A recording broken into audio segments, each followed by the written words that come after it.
Start करते हैं हम लोग डिस्कशन इस क्वेश्चन पेपर का। आते हैं क्वेश्चन नंबर 41 में। पूछ रहा है फादर ऑफ टैक्सोनॉमी इज। तो देखो टैक्सोनॉमी के जो फादर थे वो कैरोलस लिनियस थे, इसलिए 41 का करेक्ट आंसर क्या होगा? सी। सेकंड है सिट्रस कैंकर इज। तो देखो सिट्रस कैंकर जो है ये बैक्टीरियल डिजीज है और जिस बैक्टीरिया से होता है उसका नाम है जेंथोमोनास सिट्री, इसलिए 42 का जो करेक्ट आंसर होगा वो होगा ए। 43 में आओ। All the following belong to phycomycetes except. देखो चार ऑप्शन दिए गए हैं, बोल रहे हैं कि इनमें सब के सब फाइकोमाइसिट्स हैं, किसको छोड़ के? तो 43 का करेक्ट आंसर होगा ए पेनिसिलियम, क्योंकि पेनिसिलियम एस्कोमाइसिट्स क्लास से बिलोंग करता है। Question number 44 which is absent in viruses. तो देखो वायरसेस में न्यूक्लिक एसिड प्रोटीन प्रेजेंट होता है लेकिन प्रोटोप्लाज्म एब्सेंट होता है, इसलिए 44 का करेक्ट आंसर होगा B. 45 stilt root grow from. Stilt root जो होता है वो लोअर नोड से राइज होता है और ये सपोर्ट प्रोवाइड करता है, इसलिए 45 का करेक्ट आंसर होगा B. 46 companion cell are associated with. तो देखो कॉम्पेनियन सेल जो होता है ये एंजियोस्पर्म में प्रेजेंट होता है और कॉम्पेनियन सेल सीव ट्यूब से एसोसिएटेड होता है, इसलिए क्वेश्चन नंबर 46 का करेक्ट आंसर होगा बी। 47 में पूछ रहा है कि a moss sperm move by means of. तो देखो मॉस जो है वो ब्रायोफाइट है और इसके स्पर्म में दो फ्लैजला होते हैं, तो जो मॉस का स्पर्म होगा वो मूव करेगा दो फ्लैजला से, इसलिए 47 का जो करेक्ट आंसर होगा वो होगा सी। 48 में आते हैं। देखो यहाँ कॉलम मैच करने के लिए दिया है, कॉलम फर्स्ट और कॉलम सेकंड।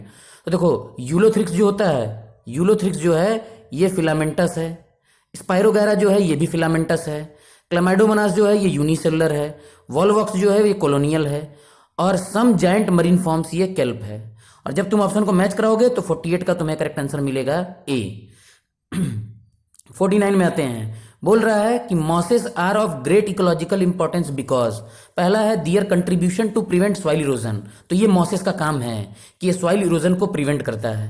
बी है their contribution in ecological succession. तो देखो ये इकोलॉजिकल सक्सेशन में भी हेल्प करता है। सी ऑप्शन में है बोथ ए एंड बी, तो ये करेक्ट हो जाएगा। और डी में है कि their capability to remove CO from the atmosphere, तो ये गलत है। तो 49 का जो करेक्ट आंसर होगा वो होगा सी। आते हैं हम लोग अगले question, question number 50। Which one of the following is considered first terrestrial plant to be evolved having xylem and phloem.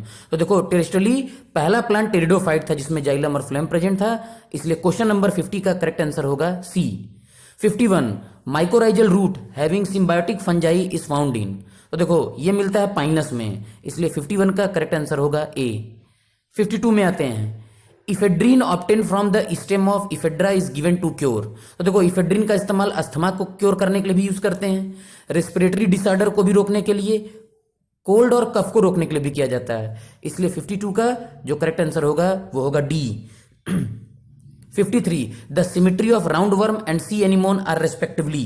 तो देखो राउंड वर्म की सिमिट्री बाइलेटरल होती है और सी एनिमोन की सिमिट्री जो है वो बाई रेडियल होती है, इसलिए 53 का करेक्ट आंसर होगा D. 54 an organism which has bilateral symmetry closed circulatory system and metameric segmentation belong to. तो ये बिलोंग करता है एनेलिडा से, इसलिए 54 का करेक्ट आंसर होगा A. 55 choose the correct statement from the following. बोल रहा है कि cnidarians are aquatic and radially symmetrical animal, ये करेक्ट स्टेटमेंट है। Cnidarians exhibit tissue level of organisation and are diploblastic, ये भी सही है। Cnidarians exhibit two basic body forms called polyp and medusa, तो ये भी करेक्ट है, इसलिए 55 का जो करेक्ट आंसर होगा वो होगा D. 56 which one of the following is the second largest phylum. देखो सेकंड लार्जेस्ट फाइलम जो होता है वो मोलस्का, इसलिए 56 का करेक्ट आंसर होगा ए। 57 विच one of the following is A oviparous. तो देखो प्लेटिपस जो होता है ओवीपेरस है, बाकी इसमें सब विविपेरस हैं, इसलिए 57 का करेक्ट आंसर होगा ए। 59 में आते हैं। Cardiac muscle are. तो कार्डियक मसल जो होता है वो स्ट्राइक्टेड और इनवॉल्यूंटरी होता है, इसलिए 58 का करेक्ट आंसर होगा B. 59 in cell membrane lipids are arrange in A. तो लिपिड्स जो होते हैं वो बाई लेयर के फॉर्म में अरेंज होते हैं, तो 59 का करेक्ट आंसर होगा A. Question number 60 which of the following is a membraneless. तो देखो राइबोसोम भी मेम्ब्रेनलेस है, न्यूक्लियोलस भी मेम्ब्रेनलेस है, सेंट्रियोल भी मेम्ब्रेनलेस है, इसलिए क्वेश्चन नंबर 60 का करेक्ट आंसर क्या होगा? D. 61 which one of the following which one is the correct sequence of a cell cycle. ठीक, तो देखो सेल साइकिल के लिए जो करेक्ट सीक्वेंस है, इनमें पहले G1 फेज आता है, फिर यस फेज आता है, फिर G2 फेज आता है, फिर M फेज आता है। इसलिए क्वेश्चन नंबर 61 का करेक्ट आंसर होगा सी। क्वेश्चन नंबर 62, बायोमॉलिक्यूल्स आर, तो देखो जितने भी कार्बन कंपाउंड लिविंग टिश्यू से निकाले जाएं उन्हीं को बायोमॉलिक्यूल्स बोलते हैं। तो देखो इनमें करेक्ट आंसर हो जाएगा C, all carbon compound obtain from living tissue. Question number 63 में आओ, विच one is correct.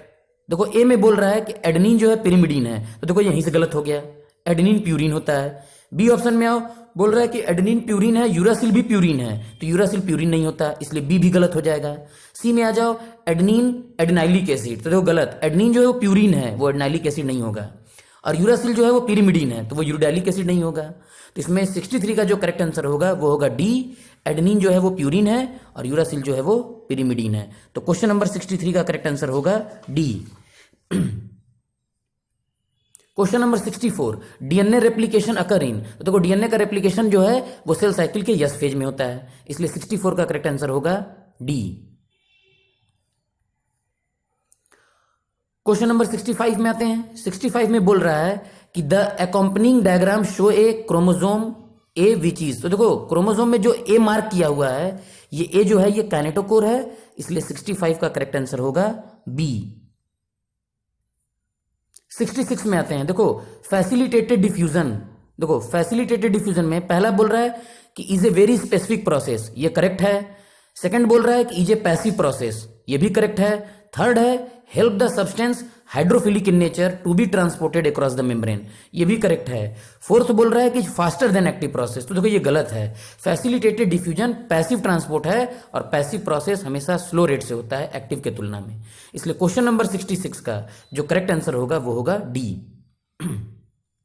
67, photosynthesis is, तो फोटोसिंथेसिस जो है ये फिजिको केमिकल प्रोसेस होता है, इसलिए 67 का करेक्ट आंसर होगा सी।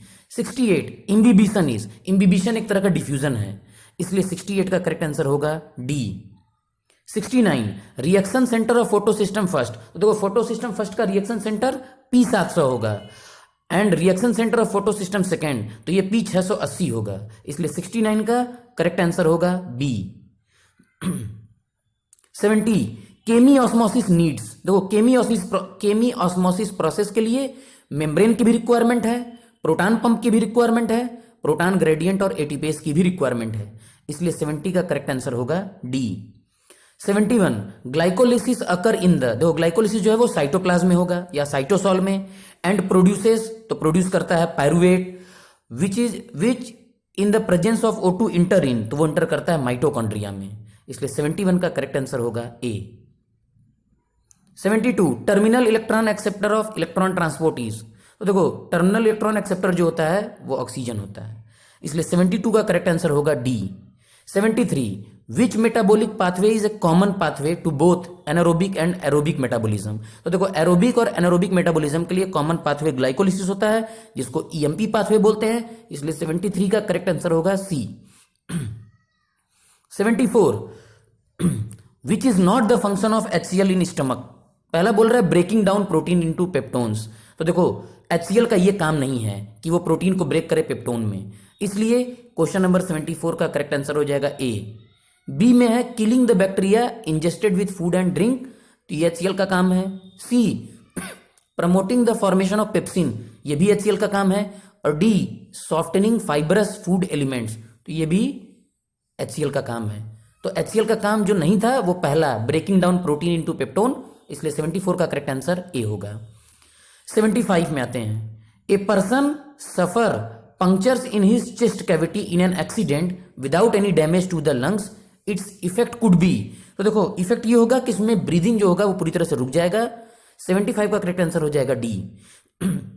76, फर्स्ट हर्ट साउंड इज, देखो फर्स्ट हर्ट साउंड जो होता है वो लब होता है और ये वेंट्रिकल के कॉन्ट्रैक्शन पे आता है जिसको वेंट्रिकुलर सिस्टोल भी बोल सकते हैं, इसलिए 76 का जो करेक्ट आंसर होगा वो होगा बी। पहला हर्ट साउंड लब होगा और ये वेंट्रिकुलर कॉन्ट्रैक्शन या बोलेंगे वेंट्रिकुलर सिस्टोल के बिगिनिंग पे आएगा। 77, the heart of a healthy man beats normally per minute, तो देखो पर मिनट जो बीटिंग होता है वो होता है 70 से 75 टाइम्स, इसलिए 77 का करेक्ट आंसर होगा B. 78, resting membrane potential is maintain by, तो देखो रेस्टिंग मेम्ब्रेन पोटेंशियल जो न्यूरॉन के मेम्ब्रेन में क्रिएट होगा वो मेंटेन होता है आयन पंप से, इसलिए 78 का करेक्ट आंसर होगा ए।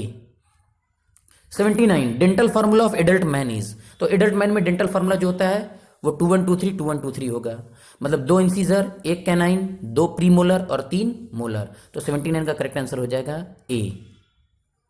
और 80 CO2 transport in blood is primarily dependent upon, तो देखो CO2 का ट्रांसपोर्ट ब्लड में 3 तरीके से होता है, उनमें मैक्सिमम ट्रांसपोर्ट बाइकार्बोनेट के फॉर्म में होता है और बाइकार्बोनेट के फॉर्मेशन में कार्बोनिक एनहाइड्रेस का इस्तेमाल होता है, इसलिए क्वेश्चन नंबर 80 का जो करेक्ट आंसर होगा वो होगा बी।